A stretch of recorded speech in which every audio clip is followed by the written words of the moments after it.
Hello bachcho, let's read the question. The question says the ratio of the value of colligative property for KCl solution and that of sugar solution at the same concentration is nearly.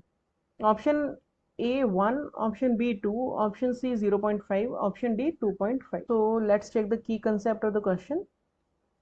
The key concept of this question is that colligative property are the properties which depends on the number of particles. Depends on the number of the particles of solute.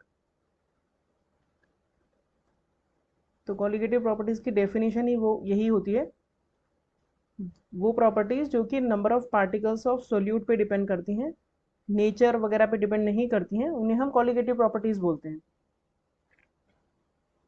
तो अब हम इसका अगर solution देखें तो हम एक example ले लेते हैं कॉलिगेटिव प्रॉपर्टी का, जैसे कि डिप्रेशन इन फ्रीजिंग पॉइंट होता है, वो होता है IKFM।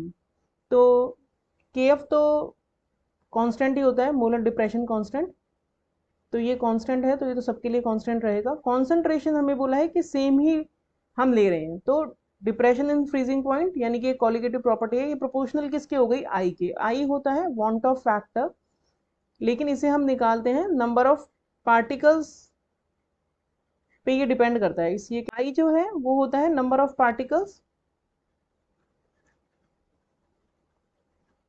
After dissociation. अगर डिसोसिएट हो रहा है आपका मॉलिक्यूल तो आफ्टर डिसोसिएशन नंबर लेंगे हम, divided by number of particles before dissociation. अगर डिसोसिएट नहीं हुआ है, इनिशियली जो आपने लिए हैं नंबर ऑफ पार्टिकल्स, उससे हमें डिवाइड करके निकालना होता है।